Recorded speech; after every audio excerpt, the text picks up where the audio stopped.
Baseball in the 19th century, 1872. The professional player. Although our senses sharply contradict the assertion of the almanac that spring has already arrived, it is impossible to doubt the accuracy of the calculations which demonstrate that the 1st of April is but 3 weeks distant. The time of the playing of baseball is near at hand, and the voice of the professional player is already heard in the land. Chicago Tribune, Sunday, May 19, 1872. The 1872 Major League Baseball season would see the Boston Red Stockings claim the best record with a 39-8 mark, led by second-year phenom Al Spalding, who would record all but one decision for the Red Stockings that season by going 38-8 with a 1.85 ERA and 28 strikeouts in 404.2 innings pitched. The rest of the team would be a who's who of baseball in the early days of the professional game, with players including Ross Barnes, Cal McVey, Andy Leonard, George Wright, and his brother Harry still playing at the age of 37.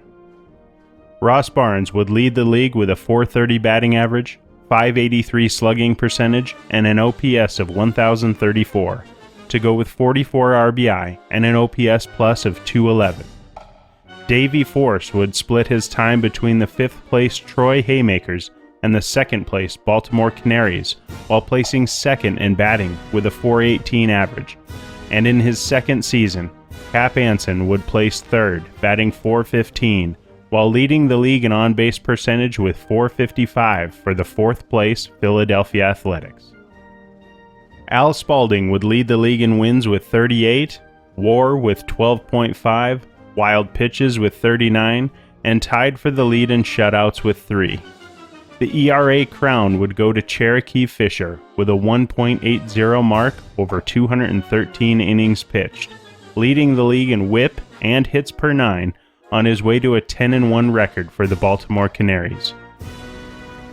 In his second season, Bobby Matthews would lead the league in strikeouts with 57 and walks with 52, with a 23-18 record and a 3.19 ERA for the 2nd place Baltimore Canaries.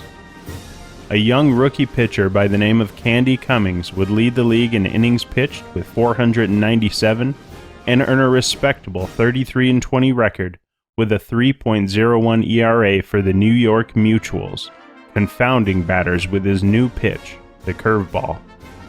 Cummings and a group of friends were throwing clamshells in the summer of 1863, and he would later state that, all of a sudden it came to me that it would be a good joke on the boys if I could make a baseball curve the same way. The joke seemed so good that I made a firm decision that I would try to play it. The defensive stars of 1872 included Fergie Malone of the Philadelphia Athletics, who would lead all catchers in fielding percentage with .884.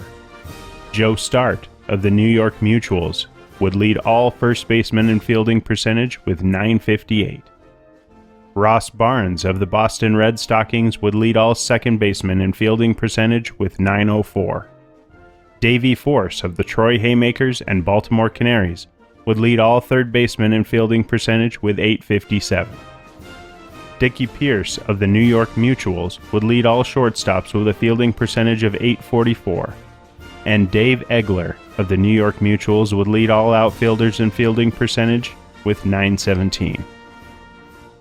There has grown up within the past 2 or 3 years a class of men who make their livelihood wholly by playing baseball matches. The professional player, aside from his private character, is not precisely a majestic object.